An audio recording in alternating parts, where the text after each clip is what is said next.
이스라엘 나라 족보는 그 정통 계보는 아브라함, 이삭, 야곱 그리고 12아들, 그래서 12지파가 형성되고 거기에 이제 후손들 이렇게 구성되어 있는 것이 이스라엘 나라의 민족의 정통 계보입니다. 그런데 이스라엘 나라에 형제 국가들이 있습니다. 몇몇 형제 국가 또는 친척 국가라고도 할 수 있고요. 있는데 그 이스마엘 족속, 그 다음에 에돔 족속, 모압 족속, 암몬 족속, 이 족속들은 또는 나라들은 이스라엘 주변에 살고 있으면서 이스라엘과는 형제 자매 국가로서 역할을 이제 하는 것입니다. 그 이스마엘은 누구냐? 물론 잘 알고 있으시죠? 이스마엘은 아브라함을 통해서 태어난 아들인데 애굽 여인, 하갈의 여종, 애굽 여인을 사라의 여종이죠. 사라의 여종 하갈을 통해서 태어난 아들입니다. 그러니까 이삭과는 이복 형제, 그러니까 배 다른 형제다 이렇게 이제 표현하고 있죠. 창세기 16장 1절에서 그 말씀을 들어 쭉 보면은 그 아브라함이 가나안 땅에 도착한 지 한 10년쯤 되었습니다. 하란에서 부름받은 나이가 75세. 갈대아 우루, 그 전에 고향인 갈대아 우루에서는 훨씬 더 오래 전에 그 부르심을 받았겠죠. 그러니까 75세에 하란에서 부름받아 가지고 가나안 땅에 온 지 10년 후, 그 85세가 된 때예요. 근데 하나님은 세 가지 약속을 했잖아요. 자손에 대한 약속, 그 다음에 땅에 대한 약속, 그 다음에 모든 민족이 그 아브라함 후손을 통해서 복을 받을 것이다. 그 크게 세 가지 약속을 하셨는데, 자, 10년이 지났어요. 나이가 85세예요. 아이가 없는 거예요. 그랬더니 이제 아내 사라가 말을 하는 거예요. 나는 이미 나이가 많아서 아이를 낳을 수가 없다. 그러니까 내 여종, 저 애굽 여자 하갈에게 통해서 아이를 낳으십시오. 그렇게 건의한 거예요. 그래서 이제 아브라함이 이제 아이를 낳게 되는 거예요. 그 하갈이 그 아이를 배웠어요. 임신을 했습니다. 그랬더니 이 하갈이 여주인 사라를 무시하는 거예요. 안 되잖아요. 무시하니까 이제 사라가 아브라함에게 하소연을 하는 거죠. 그러면서 이제 하갈을 학대하는 거예요. 네가 그러면 안 된다고. 아이를 가졌다고 내 주인한테 이러면 안 된다고 학대를 했어요. 그런데 하갈이 임신한 채로 도망을 가버렸습니다. 도피를 했어요. 도피를 했는데 거기에서 하나님이 하갈을 다 보고 계신 거예요. 주인에게로 돌아가라 다시. 그러면서 그 아들 이름을 이스마엘이라고 하라 했어요. 그러니까 이스마엘이라는 이름은 하나님이 지어주신 이름이에요. 그러니까 하나님이 이스마엘이라고 지어주셨고 나중에 큰 민족을 이루겠다 그 약속까지 한 거예요. 그러니까 아브라함의 후손이 되는 거죠. 이스마엘도. 자, 그리고 나서 이제 100세에 그 아브라함이 이삭을 낳게 되죠. 자, 이삭을 낳을 때 100세예요. 그러면 이삭과 이스마엘은 몇 살 차이가 날까요?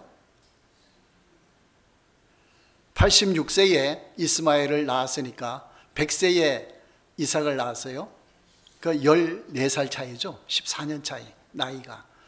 자, 그래서 이제 젖을 뗄 때 잔치를 벌이는 거예요. 이삭이 그 젖을 뗄 때에 잔치를 벌이는데 이스마엘이 14살 차이니까 그 꼬마 아이 이삭을 막 가지고 노는 거예요. 장난치는데 심하게 치는 거예요. 막 괴롭히는 거예요. 그래 그 장면을 사라가 보고 안 되겠다. 저 이스마엘을 여기 같이 있으면 안 되겠다. 쫓아내야 되겠다. 그러니까 아브라함에게 건의한 거예요. 그 아브라함이 고민이 생겼죠. 그랬더니 하나님이 뭐라고 하시는 거 아니에요? 그 사라의 말대로 집에서 내 보내라 라고 했어요. 그래서 이 하갈과 이스마엘이 집에서 나가서 방황하는 거죠. 그 하나님은 그냥 내보내고 그냥 있은 게 아니고 함께 했어요. 너에게 큰 민족을 이루겠다 하면서 하나님이 함께 하셨다라고 했어요. 자, 그러니까 이스마엘 후손이 오늘날 누구인가요? 아랍권. 그러니까 이슬람 국가가, 중동의 이슬람 국가가 다 이슬람권이잖아요. 그 이스마엘 후손인 거예요. 원래는 하나님의 백성이에요. 이걸 잘 관계를 아셔야 돼요. 그러니까 하나님의 약속의 자녀는 이삭이에요. 야곱 이렇게 가는 거예요. 약속의 자녀는. 그렇지만은 그 이스마엘이나 에서나 이 사람들은 하나님의 백성에서 제외됐느냐? 이건 아니에요.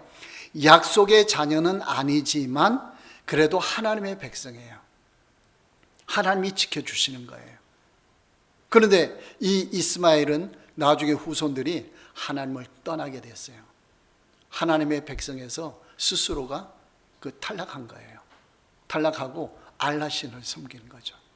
그래서 지금 이슬람권 국가가 되었다라는 거예요.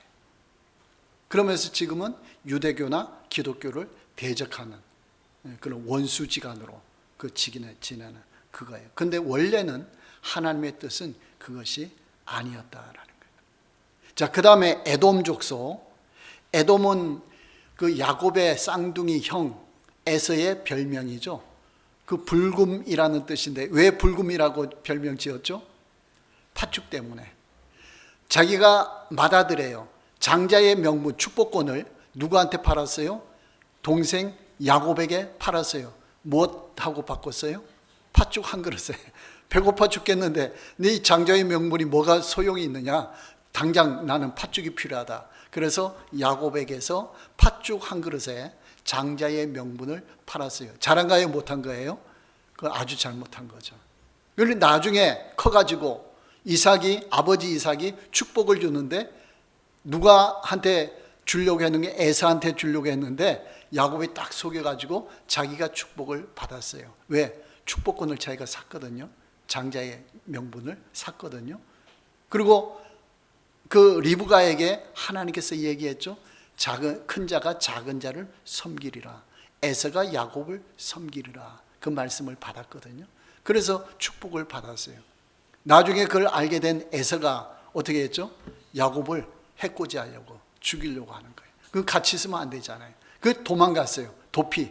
어디로 도망갔죠? 밧단 아람 외삼촌집. 거기로 도망갔어요. 몇 날 있다가 에서의 그 분노가 풀리면 돌아오라라고 했는데 몇 년 있었어요? 20년. 20년 있다가 하나님이 이제 돌아가라 하셔갖고 돌아갔는데 에서하고 화해를 했어요. 화해를 했는데 에서도 부자고 야곱도 엄청 부자예요. 근데 같이 있을 수가 없었어요. 그러니까 아브라함과 롯도 마찬가지예요. 가축이 많아가지고 한꺼번에 다 치기에는 어려운 거예요. 그럼 우리가 나누자 해서 롯이 따로 나갔죠. 그러니까 야곱과 에서도 가축이 너무 많으니까 함께 못 있는 거예요. 그래서 에서가 가나안 땅을 떠나가지고 세일산이라는 곳으로 갔어요. 거기가 이제 에돔 족속이 사는 지역이 된 거예요. 자, 에돔 족속으로 살지만은 하나님의 백성이에요, 안 해요? 하나님의 백성이에요. 에돔 족속도. 자, 그렇게 되는 거예요. 자, 그 다음에 또 있죠? 모압, 암몬 족속. 모압, 암몬 족속은 누구의 자녀들이죠? 이상한 관계에서 태어난 아이들이에요. 그러니까 소돔과 고모라에 롯이 사는데 하나님이 소돔과 고모라를 멸망시켰잖아요. 불심판했잖아요. 거기서 벗어나게 한 거예요. 벗어나게 할 때에 롯과 두 딸은 도피하고 어머니는, 롯의 아내는 소금 기둥이 됐고 그 두 딸의 사위가 있었어요.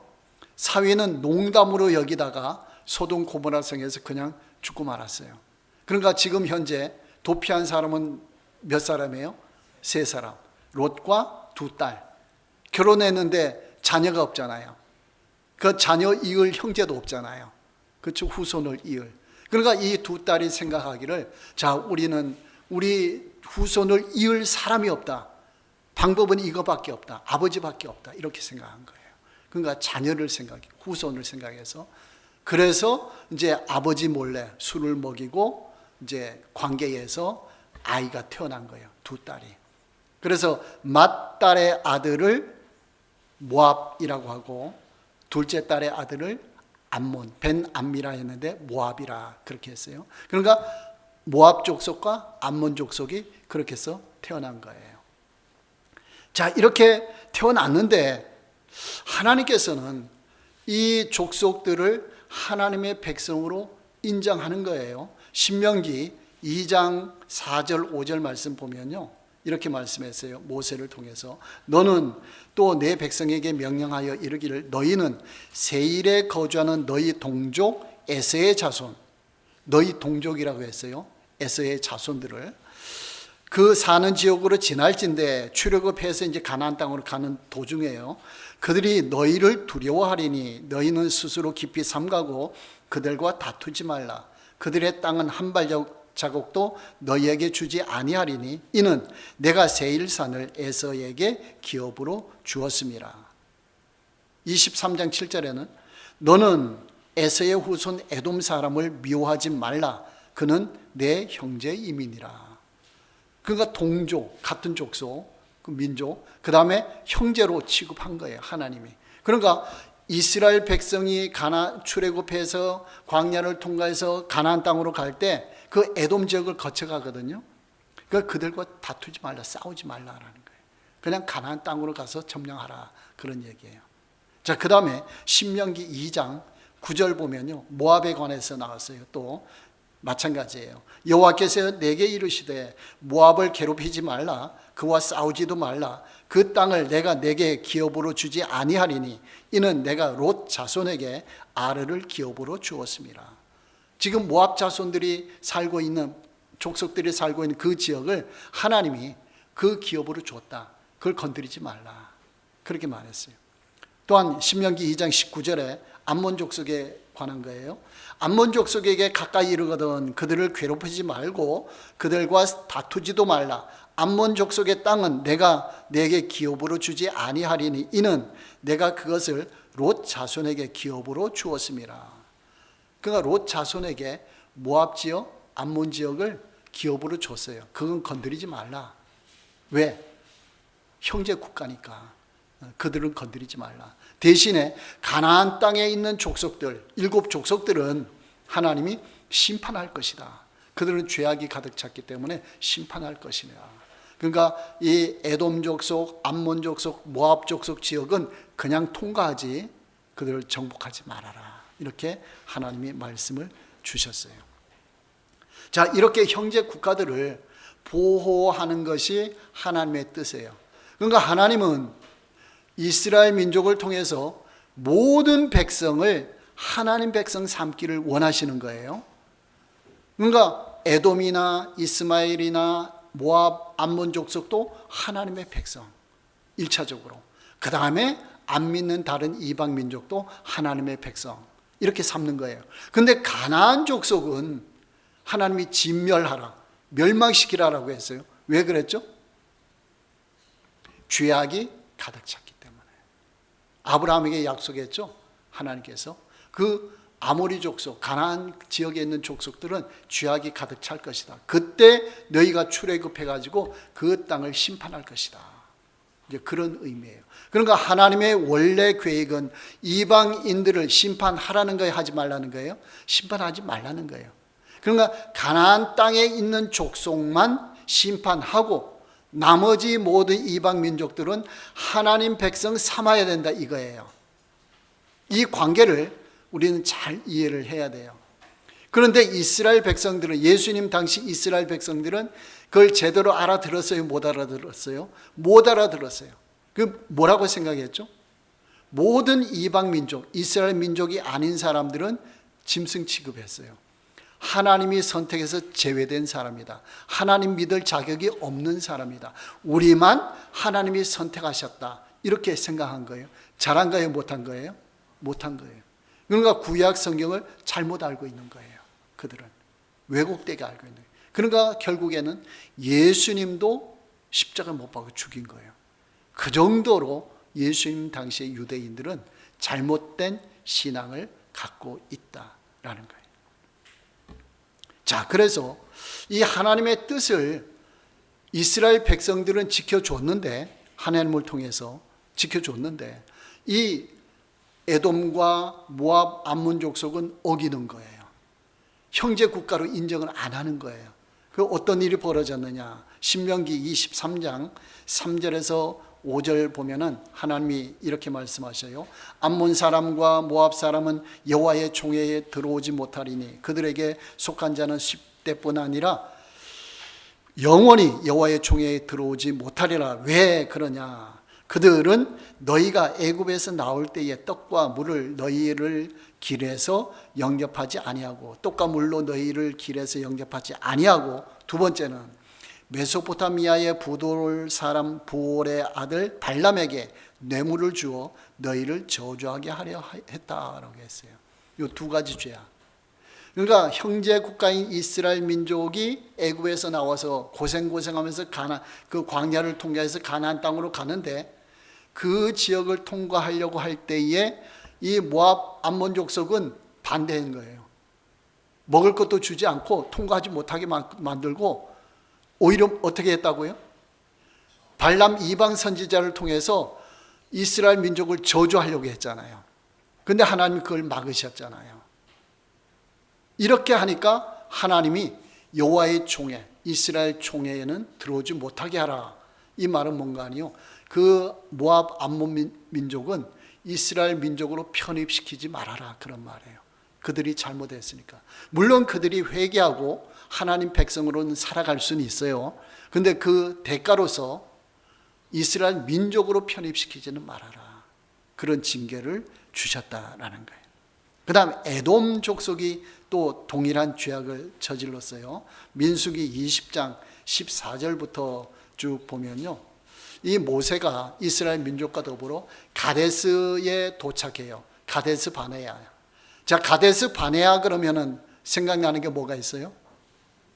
이스라엘 민족이 가나안 땅을 정복하려고 그 출애굽 후에 시내산에 1년 머물다가 가데스 바네아에 왔잖아요.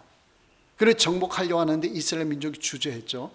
그래 정탐부터 합시다 해서 40명이 정탐했죠. 그러고 나서 어떤 보고를 했어요? 여호수아 갈렙 외에는 저기 올라갈 수가 없습니다. 저 민족은 강합니다. 막 그렇게 했어요. 그랬더니 이스라엘 백성들이 다 통곡을 한 거예요. 우리가 왜 여기까지 와서 고생하느냐? 우리는 이제 여기서 멸망하느냐? 모세와 아론을 원망하고 하나님께 불평하고 그랬잖아요. 그러니까 하나님이 안 되겠다. 너희가 40년 동안 광야를 생활하라. 그래서 광야 생활하면서 40년 동안에 원망 불평했던 출애굽 1세대는 광야에서 죽고 다시 2세대를 통해서 가나안 땅으로 들어가는 거예요. 가나안 땅으로 다시 가는 길목에 가데스 바네아를 통과하는 거예요. 거기에 딱 도착해서 이제 어디로 가야 되는 거 아니에요? 모압 평지로 가야 돼요. 모압 평지에서 가면은 거기서 요단강 건너면은 이제 가나안 땅이거든요. 그러면 거기에서 이제 가나안 땅을 정복할 수가 있는 거예요. 그래서 가데스에서 모압 평지로 가는데 에돔 지역을 통과해야 되는 거예요. 그리고 거기에서 모세가 이 에돔 왕에게 사신을 보내서 이런 말을 합니다. 당신의 형제 이스라엘의 말에 당신의 형제라고 했어요. 우리는 형제의 나라다, 그런 말이죠. 우리가 당한 모든 고난을 당신도 아시거니와 우리 조상들이 애굽으로 내려갔으므로 우리가 애굽에 오래 거주하였더니 애굽인이 우리 조상들과 우리를 학대하였으므로 우리가 여호와께 부르짖었더니 우리 소리를 들으시고 천사를 보내사 우리를 애굽에서 인도하여 내셨나이다. 이제 우리가 당신의 변방 모퉁이 한 성읍 가데스에 있사오니, 그러니까 에돔 지역으로 들어가진 않고 변방에 가데스에 딱 있는 거예요. 이제 통과하려고 하니까 좀 통과시켜달라, 그런 부탁을 하는 거예요. 그랬더니 청하건대 우리에게 당신의 땅을 지나가게 하소서. 포도원으로 밭으로 지나가지 아니하고 우물누물도 마시지 아니하고 왕의 큰 대로 거기만 지나가서 왼쪽으로 오른쪽으로 치우치지 아니하고 그냥 통과하겠습니다. 그렇게 부탁을 했어요. 그랬더니 에돔 왕이 뭐라고 했는 거 아니요? 너는 우리 가운데로 지나가지 못하리라. 내가 칼을 들고 나가서 너를 대적할까 하노라. 그럼 막았었어요. 그랬더니 이 모세가 다시 사신을 보내가지고 얘기하는 거예요. 만약에 우리가 당신의 땅에서 뭐 해치는 것이나 뭐 손해보게 한 것은 우리가 다 갚겠습니다. 그러니까 통과하게 해달라고. 그랬더니 이 에돔 왕이 용납하지 않았다. 오히려 적군처럼 그렇게 대우하고 못 오게 막았다. 군대를 동원하기도 하고 그랬다는 거예요. 그러니까 이 모세가 에돔을 통과하지 못하고 다른 길로 가게 되었습니다. 그런 일이 벌어지게 되었습니다. 그러니까 형제 국가로서 대우하지 않고 적대시한 그런 죄가 있는 거예요. 오늘 오바댜서는 에돔에 관한 내용이죠. 에돔을 심판하겠다 내용이죠. 그러니까 그 다음에 또 어떤 일이 벌어졌는가 아니요. 가나안 땅을 점령했죠. 그 세월이 많이 흘렀어요. 여러 가지 사건들이 많이 있었죠. 그러면서 남유다가 바벨론에게 멸망하는 거예요. 멸망할 때에 에돔이 고소하게 생각했어요. 남유다가 멸망하는 거를. 옳거니 요때다 기회는 있다. 그러니까 이스라엘 나라가 강하잖아요. 에돔보다. 그러니까 뭐 서로 치고받고 막 그런 일들이 있었는데 이 기회에 이 남유다 이스라엘 멸망시켜버리자. 이 에돔이 그런 생각한 거예요. 그러니까 바벨론 군대가 예루살렘을 멸망시킬 때에 그들이 합세한 거예요. 합세가 기뻐하면서 합세해가지고 다 데리고 가고 포로로 붙잡아고 그런 상태에서 남은 자들을 또 못되게 굴게 하고 또 막 고발하기도 하고 원수한테 넘겨주기도 하고 막 그런 일을 자행한 거예요. 재물도 빼앗아가고 이거 없애려고 에돔이. 자, 그랬더니 하나님이 그때 뭐라고 말씀하셨는 거 아니요? 여호와께서 만국을 벌할 날이 가까웠나니 네가 행한 대로 너도 받을 것인즉 네가 행한 것이 내 머리로 돌아갈 것이라. 에돔 족속에게 하나님이 이런 말씀을 주신 거예요. 하나님이 심판하시겠다라는 거죠. 그러니까 남유다가 멸망할 때는 하나님께서 남유다와 하나님과의 관계에 의해서 하나님이 징계하시는 거예요. 거기에 에돔이 끼어들면 돼요, 안 돼요? 안 되죠. 그러니까 하나님이 에돔을 끼워서 같이 바벨론과 더불어 심판해라 이랬으면 괜찮은데 바벨론을 통해서 심판하는데 에돔이 자기 이익을 위해서 끼어든 거예요. 이건 잘못된 거예요. 하나님의 일을 그르치게 하는 거예요. 그러니까 하나님이 심판하신다. 바벨론도 역시 마찬가지예요. 하나님께서 바벨론을 통해서 남유다를 예루살렘 심판 멸망시킬 때 어떤 계획을 갖고 있었죠? 예레미야 선지자를 통해서 몇 년 동안 포로 생활한다고요? 70년. 예레미야 선지자를 통해서 이미 선포했잖아요. 너희가 70년 동안 바벨론의 포로로 붙잡혀가 있으리라. 그러면 해결된다는 거죠. 근데 예루살렘을 완전히 멸망시킨다 이건 없었어요. 근데 느부갓네살 왕이 바벨론에 와가지고 어떻게 했어요? 포로로 막 붙잡아. 그거는 당연한 거예요. 한 거야. 됐어요. 그런데 그 이상 한 거예요. 그 이상 뭘 했죠? 예루살렘 성전을 다 파괴하고 그 기물들을 성경 기물들을 다 가지고 갔고 예루살렘 성벽도 무너뜨리고 그렇게 한 거예요. 그는 과한 거예요. 지나친 거예요. 그러니까 하나님이 거기에 대해서는 심판하셔요. 그러니까 하나님이 하시라고 한 것만 해야 되는 거예요. 근데 바벨론 그 이상을 한 거예요. 그랬더니 하나님이 바벨론을 심판한 거예요. 내가 너를 멸망시키겠다. 그 바벨론 포로에서 70년 만에 이스라엘 백성은 돌아왔죠. 근데 바벨론은 멸망당한 거예요. 또 그 강한 나라가. 그렇게 하나님의 뜻이 있다라는 거예요. 자, 그러면서 오늘 본문에 3절 말씀에 에돔이 잘못한 게 또 있어요. 너의 마음의 교만이 너를 속였도다. 바위 틈에 거주하며 높은 곳에 사는 자여, 내가 마음에 이르기를 누가 능히 나를 땅에 끌어내리겠느냐 하니 내가 독수리처럼 높이 오르며 별 사이에 깃들일지라도 내가 하나님이 거기에서 너를 끌어내리리라. 여호와의 말씀이니라. 그 에돔 족속이 지금 세 번째 잘못하고 있는 거예요. 첫 번째는 뭐였죠? 이스라엘 백성이 가나안 땅으로 들어올 때에 통과하지 못하게 한 거. 두 번째는 뭐예요? 예루살렘 멸망시킬 때에 고소하다 하고 같이 그냥 완전히 멸망시키려고 한 거. 두 번째. 근데 세 번째는 뭐예요? 그게 잘못된 걸 알아야 되는데 회개할 줄 몰라요. 교만한 거예요. 그렇게 잘못했으면서도 지금은 어떤 생각 갖고 있는 거예요? 마음의 교만이 너를 속였다. 너를 속였다는 말은 뭔가 아니요. 교만하면은 회개를 해야 되는데 회개하지 않고 교만해도 나는 괜찮다 이렇게 생각한다는 게 그 속였다는 게 뭘 가지고 그랬느냐? 그 지역이 높다라는 거죠. 자기 나라를 멸망시킬 나라는 없다라는 거예요.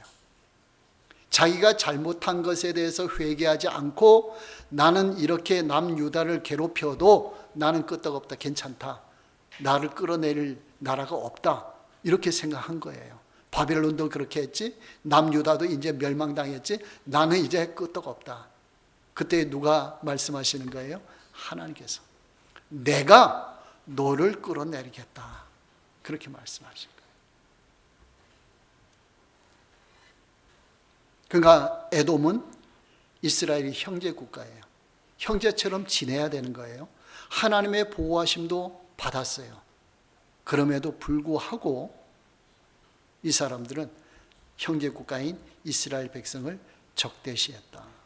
그리고 잘못한 거 회개하지 않고 교만했다라는 거죠.